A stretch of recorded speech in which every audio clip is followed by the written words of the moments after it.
आज जागतिक पर्यावरण दिन सर्वत्र मोठ्या उत्साहाने साजरा करण्यात येत आहे. वृक्ष लागवड करून हा पर्यावरण दिन सर्वत्र मोठ्या उत्साहात साजरा करण्यात आपण आता बकोरी येथील बकुराई वनराई देवराई प्रकल्पामध्ये आहोत. येथे देखील आज मोठ्या प्रमाणात वृक्ष लागवड करण्यात येते. या ठिकाणी काही प्रशासकीय अधिकारी देखील आहे, एक सामाजिक कार्यकर्ते आहे, यांच्या माध्यमातून वृक्ष लागवड करण्यात येत आहे. आता आपण बकूरच्या डोंगरावर इथे वृक्ष लागवड झालेली आहे. याचविषयी बोलण्यासाठी आपल्यासोबत अधिकारी आहेत. मुल्ला सर आहेत. सर, काय सांगाल, आज या बकूरच्या डोंगरावरती वृक्ष लागवड केली आहे. शासनाकडून देखील दरवर्षी मोठ्या प्रमाणात वृक्ष लागवडीचा संकल्प केला जातो, वृक्ष लागवड देखील केली जाते. आज देखील आपल्याकडून वृक्ष लागवड होताना दिसत आहे. सर्वप्रथम मी ग्रामपंचायत बकोरीतर्फे सर्वांचं स्वागत करतो. शासनानं परिपत्रक काढून सर्व ग्रामपंचायतमध्ये आज 5 जून जागतिक पर्यावरण दिन निमित्त ग्रामसभा आयोजित करण्याच्या सूचना दिल्या आहेत. त्यानुसार आम्ही ग्रामपंचायत बकोरीमध्ये ग्रामसभा आयोजित करून माननीय चंद्रकांत सर यांच्या मार्गदर्शनाखाली बकोरीमधील जो डोंगरपट्टा आहे तिथे आम्ही 500 देशी जातीच्या झाडांची लागवड केली आहे. तर सर्वात प्रथम शासनाचा हा उद्देश आहे की आपली जी पडीक जागा आहे ती झाडाखाली कशी येईल, त्याचं संगोपन कसं होईल, याच्या दृष्टीनं ग्रामपंचायत स्तरावर प्रयत्न झाले पाहिजेत. ते प्रयत्न होण्यासाठी हे आजचा दिवस शासनाने निवडला आहे आणि त्या दृष्टीनं आम्ही ग्रामपंचायतच्या माध्यमातून आमचे जे माजी सरपंच असतील, ग्रामपंचायत सदस्य असतील, विविध सामाजिक कार्यकर्ते असतील, आमचे ग्रामपंचायत अधिकारी आहेत, ग्रामपंचायत कर्मचारी आहेत, आमचे तरुण मंडळ आहेत, यांच्या सर्वांच्या सहकार्याने ह्या क्षेत्रामध्ये 500 विविध देशी झाडं लावलेली आहे. आणि तुम्ही पाहत आहात की फक्त झाडे न लावता त्याचं संगोपन कसं होईल त्या दृष्टीने देखील प्रयत्न केले. त्यासाठी माननीय चंद्रकांत सर यांनी JCPने जो खडक भाग आहे किंवा कडक मुरुम आहे तिथे खोल खड्डे घेऊन तिथं माती भरून घेतली. त्याच्यानंतर झाडे जास्त वयाची झाडं लावलेली, किमान 2 ते 2.5 वर्षाची झाडं आणली. त्यामुळे जगण्याचं प्रमाण जास्त वाढण्याची शक्यता आहे. सोबत कमी पाण्यात ही झाडं लागली पाहिजे त्या दृष्टीने आम्ही प्रत्येक झाडाजवळ ड्रीप इरिगेशनचं आपण प्रोव्हिजन केलेली आहे. अशा दृष्टीने आम्ही 500 झाडं आत्ता लावलेली आहेत. आणि माननीय चंद्रकांत साहेब यांनी किमान ह्या क्षेत्रामध्ये आत्तापर्यंत 1 लाख झाडं लावलेली आहे. आणि हा जो प्रकल्प आहे फक्त हवेली तालुक्यात नव्हे तर पूर्ण पुणे जिल्ह्यात सगळ्यात चांगल्या दृष्टीनं म्हणजे सुरू असलेला किंवा प्रगती करत असलेला प्रकल्प आहे.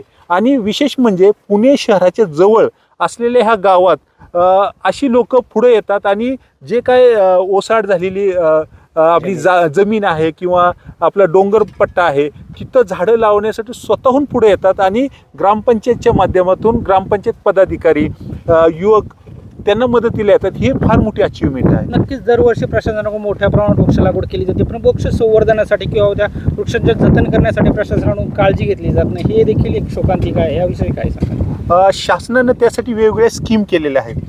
बऱ्यापैकी ग्रामपंचायतीमध्ये रोजगार हमी योजनेमधून वृक्ष लागवड आणि संगोपन जर ह्याचा योग्य दृष्टीने वापर झाला तर आपल्याला निश्चितच शासकीय खर्चातून शासकीय निधीमधून हे वृक्षाचं संगोपन आणि त्याचं नियोजन करता येईल. नक्कीच आपल्यासोबत माजी सरपंच देखील आहे. सरपंच, काय सांगाल, ह्या बकोरी गावावरती एक वेगळा आदर्श निर्माण केला आहे.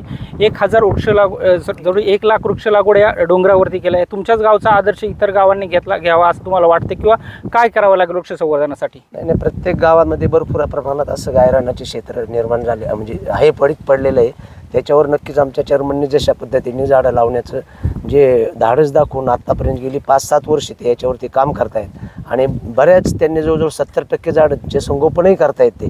तर अशा पद्धतीने जर प्रत्येक गावाने जर निश्चित जर काम करायचं ठरवलं तर भविष्यात जे पावसाचे प्रमाण कमी होते ते वाढेल, प्रदूषण जे आहे ते कमी होईल आणि चांगल्या प्रकारचे जे जमिनी भविष्यात त्या वाया जाणाऱ्या आहेत तर त्या शासन त्याचा काहीतरी दुरुपयोग करण्यापेक्षा गावची जमीन गावासाठी उपलब्ध राहील आणि भविष्यात झाडांच्यामुळे गावाचं वातावरण बी चांगल्या प्रकारे राहील. नक्कीच जागतिक पर्यावरण दिनी नुसती वृक्ष लागवड करून थांबली नाही तर गेले 5 ते 6 वर्ष वृक्ष लागवड करून त्याचे संवर्धन करत जवळपास 1 लाखाच्या आसपास झाडे या डोंगरावरती लावली आहेत. असे चंद्रकांतजी वारगडे देखील आपल्यासोबत आहेत. वारगडे साहेब, काय सांगा, गेले 5 ते 6 वर्षापासून तुम्ही वृक्ष संवर्धनाचं काम करताय, डोक्यावरती हांडा घेऊन ही झाडे जगवताय, उन्हाळ्यामध्ये तुम्ही हांड्याने देखील झाडांना पाणी घातले, आज देखील तुम्ही मोठ्या प्रमाणात वृक्ष लागवड केली आहे. काय सांगाल? खऱ्या अर्थानं आपण पाहतोय की ऋतुमानामध्ये बदल होतोय, पाऊस वेळेवर पडत नाही आज आपण पाहतोय 40-42 टेम्परेचर 50ला गेलं तर त्या ठिकाणी आपल्याला घरातून बाहेरही निघता यायचं नाही आणि सिमेंटची जिंगलं उभी राहत असताना त्या ठिकाणी पर्यावरणाची काळजी घेतली जात नाही. त्यामुळे 2017ला ठरवलं की आपण काहीतरी वेगळं करायचं आणि या बकोरीच्या डोंगरावरती ग्रामपंचायतच्या परवानगीने आपण या ठिकाणी एक छोटंसं कामाला सुरुवात केली आणि पाहता ती 1 लाख झाडं झाली. भविष्यामध्ये या किसन आणि बकोरी डोंगरावरती 1 कोटी झाडं लावायचा संकल्प आहे आपला आणि 100 कोटी लिटर वाहून जाणारं पाणी जमिनी जिरवायचं. त्यापैकी आता 1 लाख झाडं लावून त्या टप्पा पार झाला आहे, जास्त झालेली आहेत आणि 5 कोटी लिटर पाणी या ठिकाणी जिरवण्याचं काम पूर्ण झालेलं आहे. छत्रपती जलाशयाची निर्मिती झाली, त्यानंतर समांतर चर 5,000 चर त्या ठिकाणी घेतले गेलेले आहेत. याचा फायदा असा होणार आहे की या भागामधल्या विहिरींचा पाण्याची पातळी वाढणार आहे. आपण पाहतोय पाण्याची पातळी 400-500 फुटावरती पाण्याची पातळी गेली आहे, जमिनीची चाळण झाली आहे आणि सिमेंटची जंगलं उभी राहताना त्या ठिकाणी कुठल्याही प्रकारची पर्यावरणाची काळजी घेतली जात नाही. त्यामुळं आपण काहीतरी वेगळं करावं या उद्देशानं आपण या बकोरीच्या डोंगरावरती काम सुरू केलं आणि खऱ्या अर्थानं आपण या ठिकाणी पाहतोय की तो बदल होत गेला आहे. 7-8 वर्षामध्ये याच पक्ष्यांची संख्या वाढली, त्या ठिकाणी वेगवेगळे प्राण्यांची संख्या वाढली. त्यांनाही आपण त्या ठिकाणी ऋतुमानामध्ये बदल झाल्यानंतर किंवा पक्ष्यांचं स्थलांतर व्हायचं प्रमाण वाढतं की ज्यावेळेला त्यांचं खाद्य संपले त्यावेळेस पक्षी ज्या ठिकाणी खाद्य मिळते त्या ठिकाणी स्थलांतर होतो. त्यासाठी आपण त्या ठिकाणी पक्ष्यांना रोज बाजरी खाद्य देतो. त्या ठिकाणी बाकीचे जे प्राणी आहेत, कोल्हा असेल, ससा असेल, सायाळ असेल, हे जे प्राणी फुकडा असतील यांना आपण या ठिकाणी ऊसाची कुट्टी देतो. खऱ्या अर्थाने हे सगळं केल्यामुळे एक वेगळं वातावरण या ठिकाणी तयार झाले आणि या परिसरामध्ये पाण्याची पातळी सुद्धा वाढली. प्रत्येकाने आपापल्या वाढदिवस असेल, सुखदुःखाच्या कार्यक्रमाला झाडं लावून तो साजरा करावा. कारण इथून पुढच्या काळामध्ये खरं जर काम कुठलं असेल तर ते पर्यावरणच आहे. कारण त्या कामाशिवाय आपल्याला दुसरं करता नाही, कारण ऑक्सिजनचं प्रमाणसुद्धा कमी होत चालले. तर सर्वांनी आपापल्या भागामध्ये झाडं लावावी आणि या जागतिक पर्यावरणाच्या दिनानिमित्त दरवर्षी आम्ही या बकोरी देवराई वन या प्रकल्पामध्ये वृक्षारोपण करत असतो. आजही या ठिकाणी वृक्षारोपण केले. सर्व ग्रामपंचायतीचे पदाधिकारी, सर्व ग्रामस्थ असतील या ठिकाणी उपस्थित राहिले. सर्वांचं मी या ठिकाणी आभार मानतो. धन्यवाद. दरवर्षी प्रशासनाच्या वतीने झाडे लावली जातात, परंतु तुम्ही देखील 5 वर्षापासून झाडे लावताय.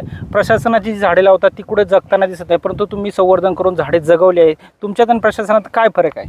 झाड लावणं सोपं आहे, परंतु झाड जगवणं सगळ्यात मोठी जबाबदारीचं काम असतं. कारण ते झाडाचं संगोपन तुमच्या घरातल्या लहान बाळापेक्षा पण जास्त काळजी घ्यावी लागते झाडाची. त्यातलं गवत काढा, त्याला पाणी देणं असेल, त्याला खत टाकणं असेल, त्याची छाटणी असेल, हे वेगवेगळ्या प्रकारचं काम असतं. प्रशासन त्या ठिकाणी आपण पाहतोय सरकार मागील 50 वर्षापासून झाड लावते, परंतु झाडांची संख्या वाढण्यावर झाडं संख्या कमी झाली.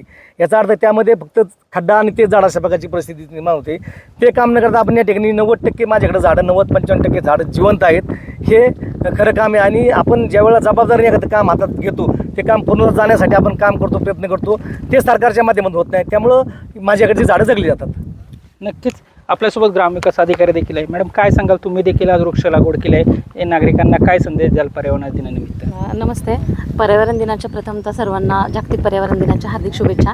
आमच्या गावामध्ये मी बकोरी गावातर्फे माननीय चंद्रकांत अप्पा यांचं प्रथमतः इतके मनापासून आभार मानते की मी कधीही इतकं वृक्षप्रेमी आणि इतकं वृक्षांचं वेड असणारी व्यक्ती पाहिली नव्हती. त्याच्यामुळे मला त्यांचा प्रचंड अभिमान आहे की आपल्या पंचक्रोशीत आणि तथापि हवेलीमध्ये कुठेही मला इतकी झाडांची आवड असणारी व्यक्ती आणि इतकं निसर्ग प्रेम करणारी व्यक्ती दिसली नाही. पहिल्यांदा मी पाहिलं की 1 लाख वृक्ष त्यांनी लावलेत आणि त्यातली 95% झाडं त्यांनी जगवलेली आहेत. फक्त झाडं लावणं हे फार सोपं आहे, पण झाडं जगवणं ही खूप अवघड गोष्ट आहे. कारण ती आम्ही पाहिली की फॉरेस्ट एरियामध्ये मी फार जवळून पाहिलं की काम करणं, की झाडं लावणं आणि जगवणं हे किती अवघड आहे. पण इथे इतक्या माळरानावर इथे कुठेही तुम्हाला कुठेही हिरवळ बाकीची दिसत नाही आहे. फक्त जे आपण झाडं लावलेली आहेत तर तीच मोठ्या प्रमाणावर त्यांनी ती जिवंत ठेवण्यासाठी इतकं प्रेम त्या झाडांवर केलं की पोटच्या मुलांना जसं आपण सांभाळतो जीवापलीकडे, तशी त्यांनी ती झाडं लावली आहेत आणि ती सांभाळली आहेत. आणि त्यांनी जे काही काम केलं इथे, जे सलग समतक चर घेतलेत आणि झाडांची लागवड केली, त्याच्यामुळे आजूबाजूची जी शेती आहे तर तिथे विहिरींची आणि बोरवेलची पाण्याची पातळी वाढलेली आपल्याला दिसते. आणि त्यांनी आज जो काय उपक्रम केला, आज जवळपास त्यांनी 500 झाडांची लागवड केलेली आहे. आणि ती इतका स्तुत्य उपक्रम आहे की मला नाही वाटत की आता आपल्या पंचक्रोशीत किंवा हवेलीमध्ये सुद्धा इतक्या मोठ्या प्रमाणावर कोणीही झाडांबद्दल किंवा वनराईचं काम केलेलं दिसत नाही आहे. त्याच्यामुळे भविष्यात हवेली तालुक्यामध्ये बकोरी हे गाव शहरालगत सगळ्यात जवळचं गाव असून इथं कुठेही इतकी हिरवळ आणि वनराई दिसणार नाही जी बकोरीमध्ये दिसेल. आणि विशेषतः हे नमूद करावं असं वाटतं मला.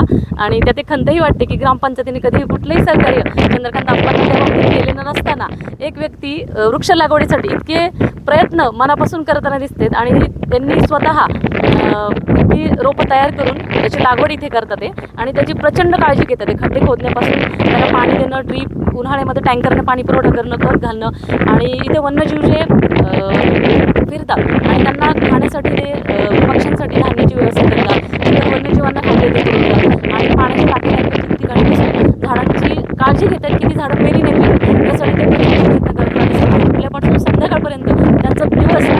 वनक्रम हा इथेच चाललो ते फक्त हे वनराई जगवण्यासाठी आणि हे वन्यजीव जगवण्यासाठी आणि पक्षी यांचं स्थलांतर होऊ नये यासाठी हे सगळ्या प्रकारे त्याची काळजी घेतात ते. तर ते भविष्यात आपल्या हवेली तालुक्यामध्ये सगळ्यात हरित गाव म्हणून आपल्या बकोरीची ओळख होईल आणि त्यासाठी मी त्यांचे खूप खूप आभार मानते आणि मी स्वतः वैयक्तिक आणि ग्रामपंचायत बकोरी आणि बकोरी ग्रामस्थ यांच्या वतीने त्यांचे खूप खूप धन्यवाद आणि आभार मानते त्यांचे खूप.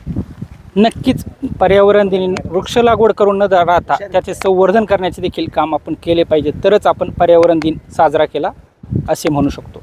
सचिन धुमाळ, LS मराठी, बकोरी, पुणे.